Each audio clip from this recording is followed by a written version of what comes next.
Coucou les amis, c'est l'allumé. Me voilà de retour pour parler, analyser, me perdre, me fondre même dans les énergies de cette nouvelle lune en Capricorne. J'espère que tout le monde va super super et que les fêtes, en tout cas le Noël était chouette. Pour ma part, je suis sur les genoux, complètement crevée. C'était un petit peu le délire, j'ai envie de dire. Mais bon, voilà, donc je continue un peu sur ma lancée puisque demain c'est Abbey's Day. Abbey's Day.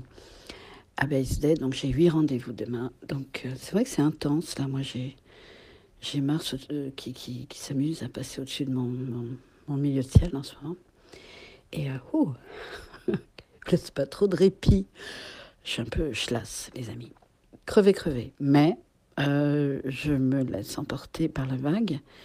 Et voilà. Bon, je reviendrai sur l'aspect Noël auprès de mes abonnés très proches. Je raconterai un peu le récit parce que j'ai quand même fait des travaux énormes pour pouvoir accueillir ce Noël avec ma famille et tout. Et bon, bah, il y a évidemment quand même des petites, comment dire, des petits dérapages aussi, un petit peu, normal. Et en même temps, plutôt un truc très réussi, puisqu'il y a un espace plutôt très chaleureux. Et moi, c'est vrai que je fais partie de ces gens qui ont envie de dire que la beauté sauvera le monde, même si Luc Biget nous dit que finalement, ce n'est pas la beauté qui va sauver le monde, et je ne sais plus pourquoi il le dit. Mais bon, voilà. Alors, je vais démarrer cette analyse de carto en commençant par Neptune. Je viens de regarder le cours de Luc Biget sur Neptune, bien sûr. Et à chaque fois, ça m'émerveille. C'est vrai que ça m'émerveille. J'ai beaucoup de mal à entendre le côté, comment dire, habituel de ce qu'on dit de Neptune. Et bon, moi, je suis particulièrement marquée dans mon thème par Neptune, puisque Neptune est conjoint à Mars dans mon thème, qui est le maître de ma licorne. Donc, je suis très, très marquée par Neptune. Et Neptune, c'est vrai que je suis très attentive à quelle énergie va pouvoir... Alors, façonner, c'est absolument pas le terme qui lui convient. Diluer, quelle énergie va pouvoir diluer en arrivant dans le bélier, puisque c'est quand même ce qui se profile, les amis, puisqu'il est déjà en conjonction avec le nœud nord, et qu'il va y avoir un switch de la zone de rétrogradation que Vénus fera. Et on sait qu'au moment du passage, on va le dire comme ça, parce que ça va prendre plusieurs semaines, ce passage, vous voyez, entre, je veux dire, le nœud nord qui va aller dans le poisson, alors que Neptune va descendre dans le bélier, que Vénus aura rejoint tout ce beau monde en mood de rétrogradation, et que la Lune va se pointer aussi là-dedans, et qu'on va avoir un stellium de ouf à un certain moment donné dans cette zone-là, vous voyez. Pourquoi ? Eh bien parce que Neptune, qui a été dans les grandes eaux de son infini et qui est parti au-delà du monde chercher les graines à planter pour son nouveau cycle, on va dire, d'accord, puisqu'il démarre en bélier, eh bien, il va comme diffuser de manière comme ça homéopathique des énergies d'ouverture. Et comme le bélier, lui, représente l'espèce de jaillissement, et que Athéna, là, qui est conjointe à cette nouvelle lune, pour moi, est vraiment le maître du bélier, Athéna. C'est cette sagesse intuitive, c'est la sagesse de l'élan. C'est vraiment, comment on pourrait dire, le premier signe qui porte tout, c'est la graine de tout, et notamment de la conscience. C'est l'élan, j'ai l'élan de faire ça ou je n'ai pas l'élan de faire ça. À repérer toutes les fois où je me force et où je me justifie. Et ça ne sera pas possible, en fait, ça ne va pas être possible de se justifier. Et j'aime bien ce Neptune qui rentre en bélier, ça ne va pas être simple du tout à comprendre, ça va être même assez incroyable, en fait, de voir que toute cette maturité que Saturne aussi a aidé dans l'espèce de dissolution de quelque chose d'égotique, quelque part, comme on l'a dit plusieurs fois, et pour arriver à une dimension, alors je reprends les termes de Luc Biget, héliocentrique, si je ne dis pas de conneries. C'est vrai que il y a tout un sujet sur la conscience, en fait, vous voyez. C'est pourquoi aujourd'hui, dire ma conscience n'a aucun sens. Hein. Ça, c'est même plus la peine de parler comme ça, en fait. C'est vraiment la conscience. C'est la conscience. C'est là quelque chose qui se paume entre le collectif et l'individuel, entre le jaillissement de l'unique, Bélier, et puis en fait l'unique étant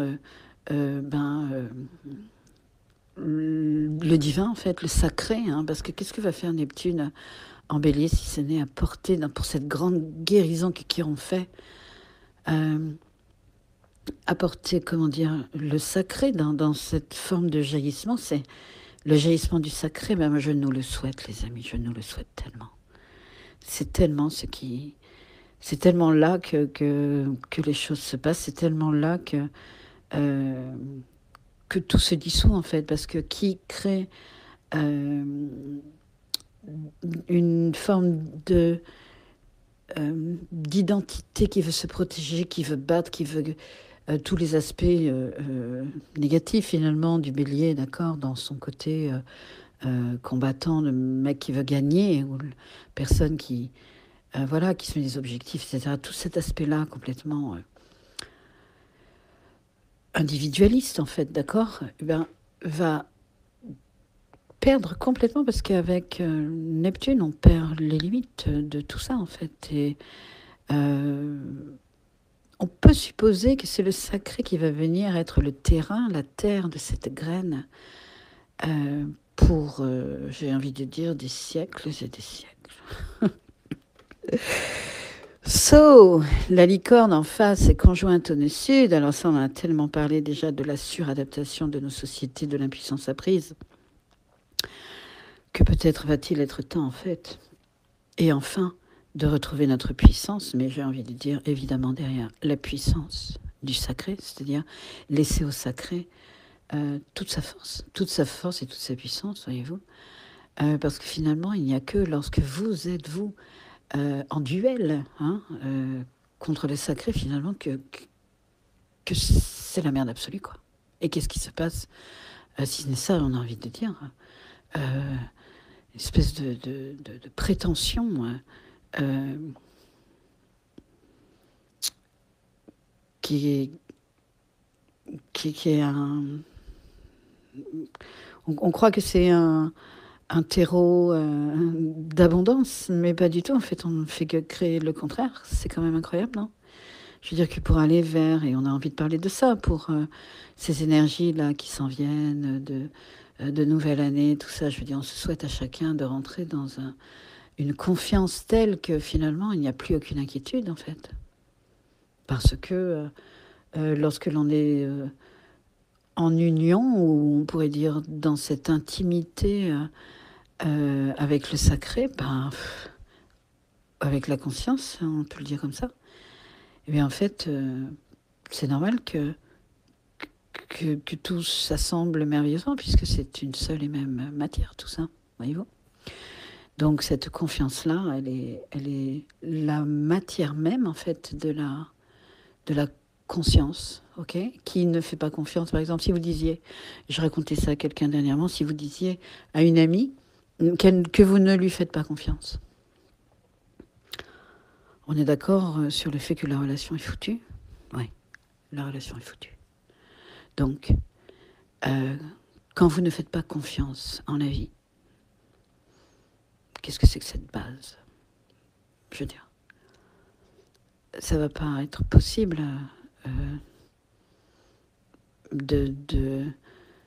comment dire, de faire cette peinture, de colorer les choses de telle manière à ce qu'elles soient en harmonie, parce que c'est déjà mal barré, quoi, en fait. Ok, moi j'espère que ce Neptune qui va rentrer en Bélier va infuser cette graine du sacré, Et que le nœud nord, lui, qui va rentrer en poisson, lui, va nous dire, ok, moi, je prends le relais. Je prends le relais. Et il va rencontrer Saturne à un moment donné. Et il y aura à ce moment-là une grande validation. C'est quoi ce relais? Ben, ce relais, d'une certaine façon, c'est, j'ai envie de dire, d'arrêter d'être plus royaliste que le roi. Plus royaliste que le roi dans le signe d'en face, en vierge, pour aller vers cette espèce de confiance dans alors, bon, Neptune est très compliqué, Neptune, hein, parce que on n'a pas les quatre sabots sur le sol avec lui. Hein. C'est tout se dérobe sous nos pieds. Hein. Mais justement, on est dans une petite mort, j'ai envie de dire. Hein. Mais on va au-delà de nous-mêmes. Et quand je dis plus royaliste que le roi, mais c'est parce que d'une certaine façon, nous, on a une façon dans le signe de la Vierge, puisque ce sera le nœud sud, finalement de cadrer les choses de telle façon à ce qu'on empêche, voilà, on empêche le sacré on empêche ce rendez-vous avec le sacré. Ok, bon, écoutez, je suis un peu paumée quand même, hein. Je suis quand même un petit peu perdue, mais enfin, c'est pas bien grave. Athéna, je le redis, est conjointe à cette nouvelle lune. Il n'y a pas tellement d'aspect à cette nouvelle lune, si ce n'est un sextile avec Saturne et que il y a quelque chose qui s'organise, mais à mon avis, la grande organisation, c'est le switch Bélier, Poisson, dont j'ai déjà parlé tout à l'heure. Et puis, que dire d'autre sur cette nouvelle lune? Que Mercure est en train de sortir de sa zone de rétrogradation, donc il est direct hein, déjà depuis un moment, mais en Sagittaire, Mercure, voilà, il fait résonner toutes les zones dans lesquelles il a déjà fait des rétrogradations, hein, notamment Chiron, qui nous propose une forme de guérison, mais version plus, hein, parce qu'on sait que 2025, ça va quand même être ouf ce qui va se passer, puisque toutes les planètes lentes vont changer de signe. C'est complètement le délire, hein, ce qui se passe. Mais justement, je pense qu'on va être un peu paumé. Et justement, on va terminer comme ça avec Pluton qui est en face, et là j'ai mis une grande zone sur la carte. Parce que finalement, c'est toute la zone de rétrogradation qui est en face de Pluton à ce moment-là. Vous voyez, c'est pas que Mars. Et toute cette zone de rétrogradation, j'en ai déjà parlé la dernière fois dans le signe du Cancer, il nous renvoie à ce monde intérieur dont j'ai déjà parlé, à ce sacré. C'est-à-dire que finalement, entre l'extérieur du Poisson, l'intérieur du Cancer, il n'y a plus d'espace, il n'y a plus de différence entre tout ça.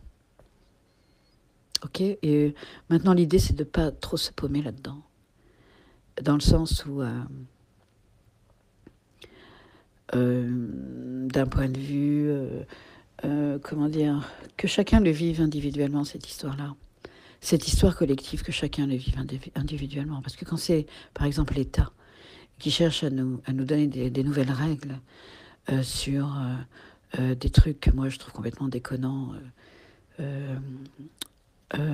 des règles de société, d'accord, complètement déconnantes en Occident, on a envie de dire, non, ok, laissez-nous dans notre relation personnelle, d'accord, personnelle avec le sacré. Pourquoi? Parce que, en fait, c'est chacun qui va s'éveiller à ça, et c'est en le faisant chacun que le collectif a du sens, en fait, quoi. Voilà, ça me rappelle une phrase de Luc Biget, mais je ne vais pas la retrouver en entier, donc... Je m'arrête là, les amis. Ok, je vous souhaite un super 31 qui s'en vient. Et puis, j'espère que tout le monde va fêter dignement la vie, tout simplement. Seul ou avec d'autres, voilà, calmement. Ou, enfin, en tous les cas, en vous souhaitant de faire quelque chose qui a du sens pour vous. Et voilà. Je vous souhaite une très joyeuse nouvelle lune, nouveau cycle, et je vous embrasse et vous dis à tout bientôt. Bye bye.